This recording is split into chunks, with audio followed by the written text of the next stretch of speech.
Welcome back to the channel, guys. This is VIN 0825825. This is a 2016 1J7, which is atomic silver, my favorite color on these cars, with LA30 red interior. For sale in Washington State, $43,000 with 91,500 miles on it. And it looks like it's been a Pacific Northwest car its whole life. Washington and Oregon, pretty much its whole life, well, all of its life. Production statistics, 327 out of the 2,347 cars for the US 49 were atomic silver. Of the 327, 166 had LA30 interior, so pretty common on atomic silver to see atomic with red. 7.07% of all of the US 49 production was this color combination. So like a 4 or 5 out of 10 as far as rarity goes, pretty common to see this. For 2016, 198 out of the 1,417 cars were atomic silver, and of those, only 99 had LA30 red interior. So this car is one of 99 at its rarest, pretty common as far as color combinations go for the GSF. Carfax, Epic VIN, and AutoCheck. Carfax shows this as a 3-owner, no accident car. Epic VIN shows this as a 4-owner, no accident car, but I'm not sure how they come up with it. It's probably 3.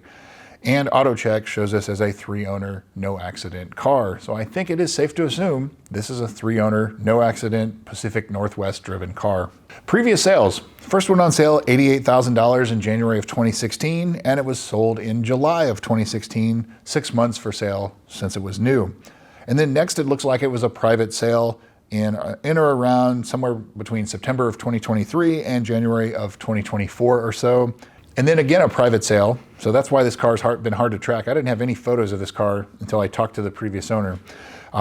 Private sale in November of 2024, which is where this current owner acquired it. So now onto the photos. I have a few older photos from the previous owner, and it looks really in phenomenal condition there, but I don't have a lot of photos on it. The photos that are currently listed, they're kind of edited and things like that, so it's hard to go off of, but obviously ask the seller for some better photos. Ask for several dozen photos.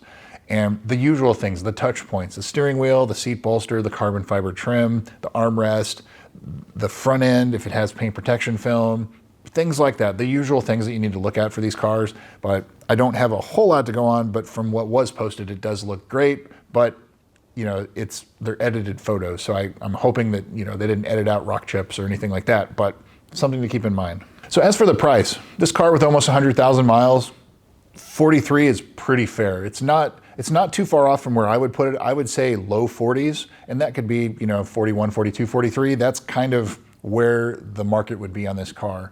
And this car is cleaner than most as far as the history goes, and you'll see here in a minute in the service history that I think the $43,000 is justified for one of these with almost 100,000 miles. So with that said, let's jump into the service history and find out. This car is very well dealer serviced. Early on, just several oil changes. The first entry of note is October of 2017, where they hit a large metal object in the road and it was towed in. They noted damage to the undercover, the cross brace, which I'm assuming is the aluminum subframe, the sway bar, the skid plate, and the center exhaust, so the mid-pipe. And it doesn't say what all was done or if any of it was repaired, but that is something, if you're gonna do a pre-purchase inspection, get it on the lift and look underneath it and see if there's any damage. But it was almost 10 years ago when that happened. January of 2018, the low pressure fuel pump was reprogrammed. That's the humming or the buzzing in the back seat. So that's done. May of 2018, they noted a hazy spot on the driver's side passenger door. I think that's another way of saying the left rear door, but it looks like they polished it out and that's all they have there. Also in May of 2018, the JLB recall was done. That is the high pressure fuel pumps. Most of these have that done. July of 2019, at 60,000 miles, the 60,000 mile service. So, and that's including with brake fluid and spark plug. June of 2023, someone was doing a pre-purchase inspection, so they brought it to the Lexus dealer for that, but they don't have any further comments. Usually if there's something that's out of the ordinary, they'll note it here, and it's not. So I would think it probably had a clean bill of health. November of 2024, transmission service done, differential service done, coolant flush, brake fluid, alignment, pretty much everything that I would want to see done is done. And so then that was the last service at the dealer, but then on the Carfax, January of 2025, front lower control arm bushings replaced. Another good thing. March of 2025, the tires were replaced and sway bar links were replaced, so that's good to see.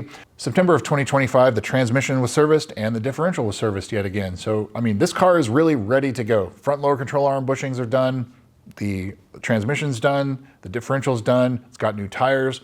Maybe brakes, that's the one thing I don't see, so maybe ask how old the brakes are or expect to do those. These cars always need tires and brakes. This already has tires done. So what's not done? The valley plate, unless it has been done outside of the dealer, I would put money aside for that. Heat cycles and time. This car has time and it has probably heat cycles too. Mileage is almost irrelevant as far as that goes. So put money aside for the valley plate. Carbon fiber trim, ask for better photos of that, but as far as the dealer goes, none of it's been replaced at the dealer. The ZLZ, the sticky dash, deforming, cracked dash, that is covered 10 years from the in-service date, which on this car is July 8th of 2016. So you have until July 8th of 2026 to get your dash replaced if it's sticky. They will not replace it unless it is sticky or otherwise got defects. HVAC servo sweep, make sure that it hasn't been done on this car. Make sure the car's up to temperature and set one side to max hot, one side to max cold. Cycle through everything, switch sides, make sure it all responds. If it doesn't, then it needs the servo sweep done. If that has been done and you still have problems, then it probably needs servos replaced, and some of those require the dash to be removed. The KLG has not been done on this car. That is the GPS location update. So if you're on the main road, it may show you off to the side. That has not been done on this car yet either. And so it's out of the coverage for Lexus covering it, but for an hour of service or an hour of billing at the dealer, they will do it for you. So would I buy this car? Absolutely I would. It's ready to go. I see nothing, no red flags on this one. Maybe that early damage almost 10 years ago, just kind of look, but if there was an issue there, something would have come up and showed its head since then. That was a long time ago. But it's well serviced, it's got new tires, all the things that I would do are pretty much done. And then the only thing you have coming up other than the valley plate to get addressed would be at 120,000 miles, you need to do the 120,000 mile service. So that's spark plugs, brake fluid, which I already had brake fluid done, but spark plugs done at 120,000. That would be the only thing coming up in about 30,000 miles. So otherwise, yeah, this is a great one, and I think the price at $43,000 is justified. It doesn't need anything. Go for it. Go get this one. It definitely, you know, you've heard me say in the past, the good ones go quick. This is a good one, and I do not expect it to sit around very long before it's sold. So anyway, that's what I've got for you guys. Thanks again for watching VIN 825. We'll see you soon.